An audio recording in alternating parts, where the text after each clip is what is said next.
Hello. It's important you understand what happens when you get a fine. A fine is a type of punishment, and if you have a fine, you should be worried. If you get a fine, you must pay it. If you don't pay, it won't go away. In fact, it gets bigger and bigger and bigger.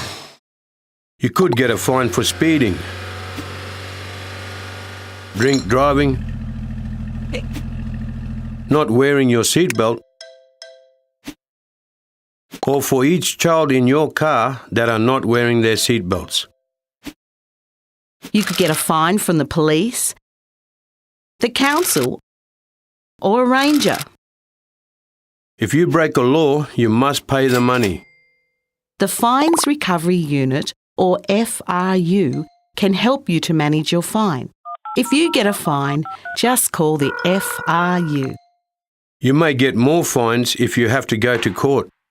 You will still need to call the FRU to organise payment of your court fine. Something as simple as a fine for not wearing your seatbelt can get bigger over time.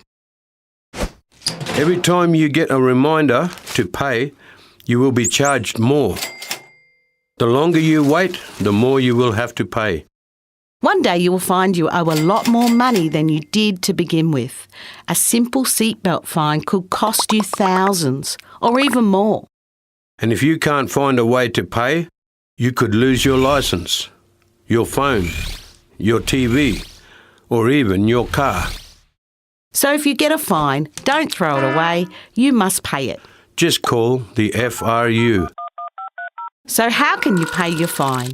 You can pay your fine at any post office and even at some police stations.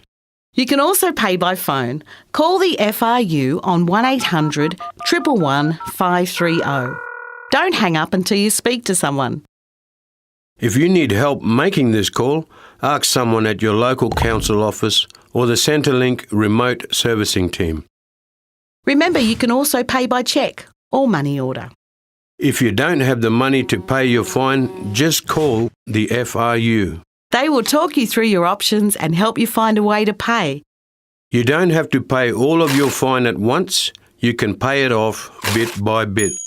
Whichever way you do it, make sure you pay, because a fine won't go away.